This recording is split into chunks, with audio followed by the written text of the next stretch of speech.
your parents interfere with your personal growth and development. You don't allow that. Individuals, sometimes our parents were fixated in a certain thought process. So you interfere with your children's growth and development because you're trying to make to be a gateway, blocking their knowledge because things change in life and new knowledge is available. So don't block them from learning something new. Don't block them from learning something new. And if I was exposed to this information that I'm presenting to you right now and your children, what a difference it would have made in each of our lives instead of graduating from the school of hard knocks. And I use something that you're used to. So instead of I piggyback and I use scriptures to try to help you along for those who need it. It's better if you have not been indoctrinated in scripture. That way you actually will be in a better position to grow because you don't have the indoctrinated mindset that what you've been taught is true.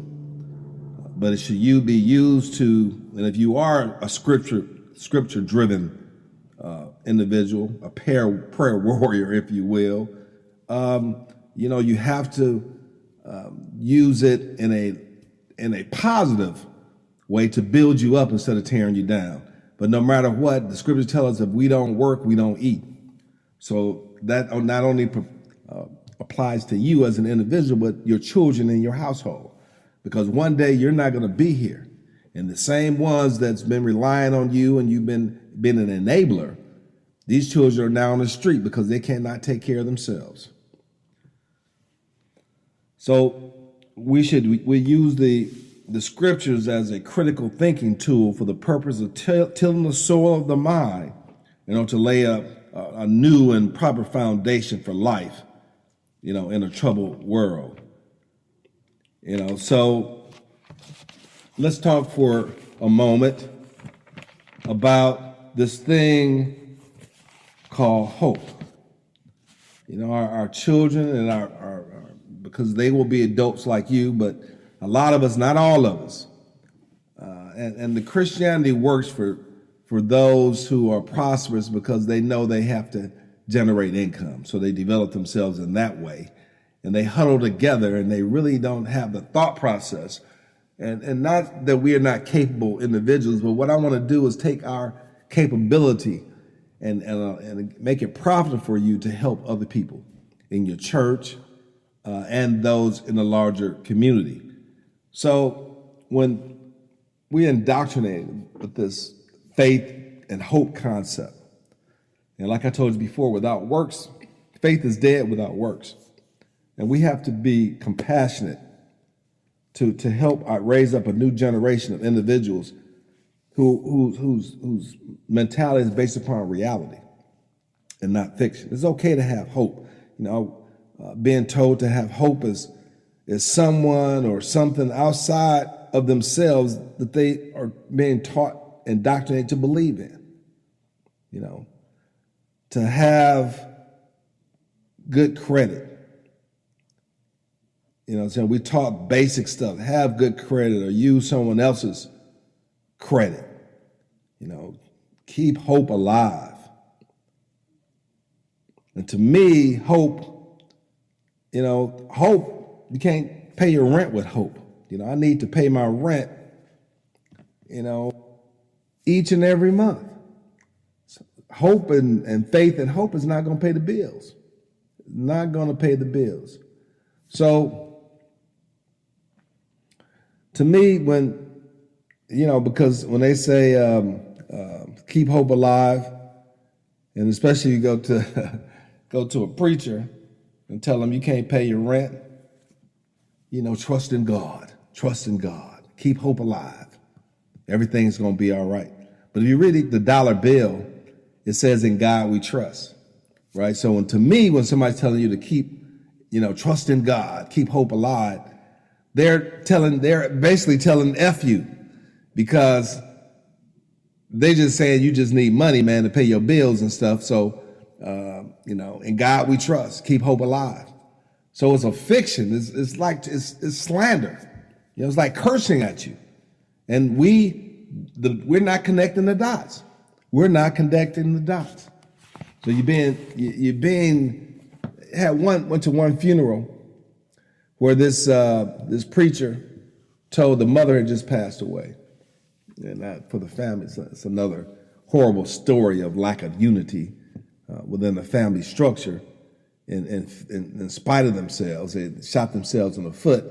They had some property in Inglewood. I did the estate planning for the mother, and they had some property in Inglewood. It was the house was at about $300,000 at that time, and the reason that it was paid off, the moms had paid it off. She was a single mother, and the reason that it wasn't paid off at that time because she kept taking out a loan to help her son, who kept going back and forth to jail. And when the mother passed away, he never went back to jail again, right? So, and he just drove her crazy. And I remember a few times I was over there and I had to pull her. I said, man, you shouldn't treat your mother like that. She's taking care of you, putting a roof over your head. How dare you talk to your mother like that? But he didn't get it. But the parents, these kids will run you into the ground, and then when you're not here, they're gonna find a way to manage themselves or end up homeless until they wake up. So you cannot be an enabler. You cannot be an enabler. I've seen shows on television where they had to take the kid to court to get rid of him. The kid's like 45 years old, and the judge told him, and he told the judge, well, they're not giving me enough time to find a place. Man, you're 45 years old. That is so funny. I had other people, they just won't let go. I had one, gentleman tell me about his son. Man, he won't leave, man. He won't leave. But in other conversations, he won't let the son leave. He won't let the son grow up. He's got him he won't, and that's okay. But you have to work as a family unit. That's the whole thing. It's okay. The amount of homelessness on the street, but you got to contribute. You got some kids want to stay at home, but they don't want to contribute. They're not helping out with no bills or anything like that. I had one gentleman where he got out of prison. He was working with some politicians and ended up in jail for 8 years for for kibbles and bits, right? And they finally gets out. He's all intellectual now and smart and a jailhouse lawyer type thing, and he knows everything. And he goes to live with his mother because his dad had passed. And he mentioned to me he was mad because the mother had to take out a reverse mortgage in order to make ends meet. Right? That's another story. Our children, you can't complain, but let me finish telling you the story. So he was angry because the mother had to take out a reverse mortgage. I'm like, he was the only son. So he was hostile with his mother. And I had to explain to him. I said, yo, brother, he told the mother, this was my dad's house. How dare you put a reverse mortgage on the property? I'm like, brother, listen to what you're saying. You've been in prison. This is your mother's house. This is your mother and her husband. This is their property, right? Your father is no longer here. This is your mother's property that they spent their life paying for and living in, raised you in it, and you decide to take a left turn. So now you come out with nothing. You're not generating income. Right? And then she has to take out a second in order to help pay the bills. Brother, that was your job. Parents get older, but that's another story too. Some of us, don't trust our children because they will take advantage of them. And they end up on the street. Has a couple stories of that where, got lots of stories where the mother was in the hospital. She didn't know whether she was going to survive so she put her daughter's name on the property instead of doing a trust. right? So the daughter, the mother got well and came home and wanted to take her daughter's name off the property, but it was too late because the daughter somehow had managed to take out a second and take money out of the property without the mother's knowledge. So do it properly. Do a trust. I have the estate planning sessions and information to teach you about planning your estate properly. So, but the young man with the house with the reverse mortgage, the child, you should be at the point now where you say, "Ma, I can help out with the bills, or I take care of the house right now, the expenses, so you don't have to do that because I know this is my inheritance. This is my inheritance." And it's another thing if you just want all the money for yourself, all you're gonna do is sell the property when she passes anyway. And something that she worked her whole life, can she not gain the benefit of that? And the reverse mortgage is a two-edged sword, because once they put that reverse mortgage on there, and when the parent no longer living in that house, the note has that the payments have to start being made within 6 months. And if not, you're gonna have to sell that property or pay off that loan. So it shouldn't get to that point in the first place. We're talking about creating generational wealth. But our parents, our children are not capable of carrying on the legacy, or saying, "Hey, you don't have to take that reverse mortgage out in the first place," or the parent being knowledgeable of that fact. But you got to pay them bills every day, and you're going to lose that property. Then you enter into deals that that you shouldn't enter into, or understanding the ramifications of it. You got to pay that bill, those notes, and take care of your expenses, and Social Security is not enough, or whatever the case may be, or the parent even understanding that that's a legacy, or them realizing that their child is who they are, and they're not, going to suffer and leave something to someone who's going to mismanage and lose it anyway. So there's analysis that may be done in any situation, so we really don't know.